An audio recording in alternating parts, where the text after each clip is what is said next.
Hi there, welcome back on the CISSP Success Toolkit, Twister of the Day number 119. Let's see what is we have for today. Let's go through this particular question. Feel free to pause this particular video for a minute, identify your right answer, and then hear out to me, right, my perspective on that. So with that, go ahead and pause this particular video.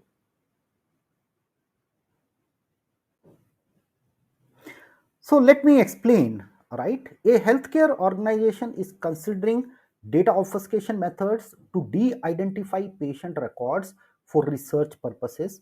What should be the primary consideration when choosing a obfuscation method? Now, first and foremost, we need to understand what is obfuscation and why at all we do obfuscation, right? If you get onto that why part of it, obviously this question is kind of a cake for you. So the first thing is, uh, obfuscation is a method by which you try to hide some data, or you try to make the data in a format which is not understandable by those people who don't need it actually. So that is what is called as obfuscation.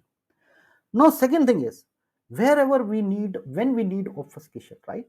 So some of the use cases can be, for example, your company is dealing with credit card data, and your credit card number should not be visible as per the requirement as a full to somebody. You can see only first six and last four digit. Rest of the middle digits you need to obfuscate. So in that case, what are you going to do? You are going to do obfuscation, right? The another use case, right? Sometimes you may also require data for testing as well. For example, your team has come up with a new software which will be processing, let's say, PII, and in that case, they need some test data from you, right?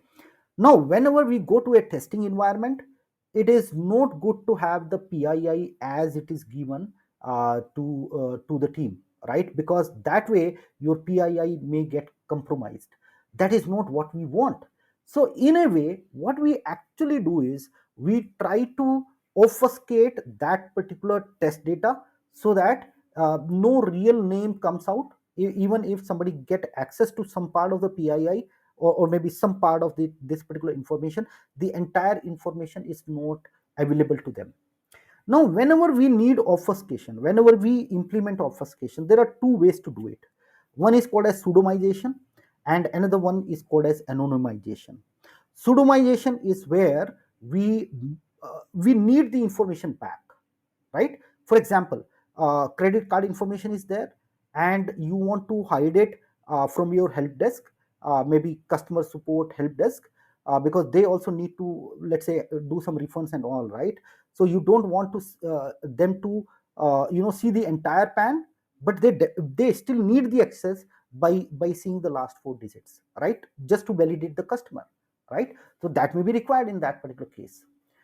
There might be another scenario. For example, I have certain data and I want to give it for testing purposes. The testing team is asking me for that, and in that I have to remove, or anonymize the data in such a way that it doesn't have any impact on the confidentiality of the data as well. It cannot be stolen by somebody as well, but I don't need it back. It is just one copy. I anonymize and gave it to somebody. So that is called as anonymization. So I hope you understood the difference between them. Let's now go and see. A healthcare organization is considering data obfuscation method to de-identify patient record for research purposes, right? What should be the primary consideration when choosing an obfuscation method? Complete removal of personally identifiable information, that is PII. I think if the team has to do some research, they obviously need some part of the PII, or maybe just the same format of the PII, but may not be the actual PII, right? So obviously, if we completely remove PII, or we completely remove those particular names, that will be good from a security perspective, but for research purposes, it will not be much helpful, right? And here in CISSP, you need to think from both perspective, as a security guy as well as a business guy as well. That is why CISSP is so important. right? That is why it is so unique, right? So that is one thing. So that is why I will not go with option number A. Option number B, retention of some identifiable information for data linkage. No linkage at all.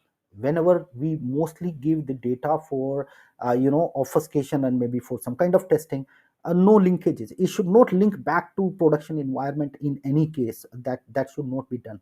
So this option also dies away. Option number C is ensuring data usability and integrity after obfuscation, and I think it's a very valid option here, because once you obfuscate, you need to also be making sure that data integrity is maintained, end of the day. And obfuscation is also helping you that the data is still usable. If the data is not usable, then why for you are anonymizing it, right?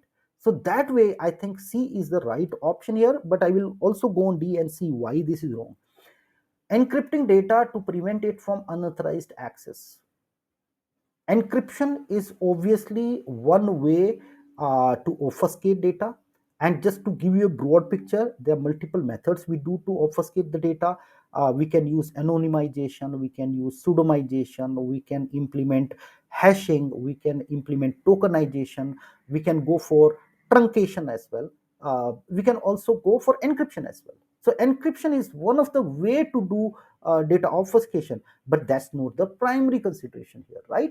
So that is why option number D does not apply.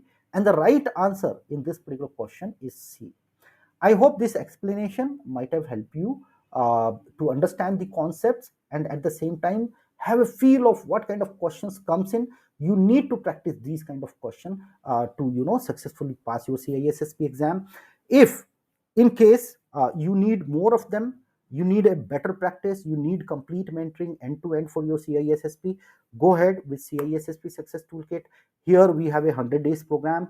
We make you ready for the entire exam to crack it in the first attempt itself, right? I hope this entire thing is helping you guys, and feel free to share with others as well, and I will see you in the next video. Thank you so much.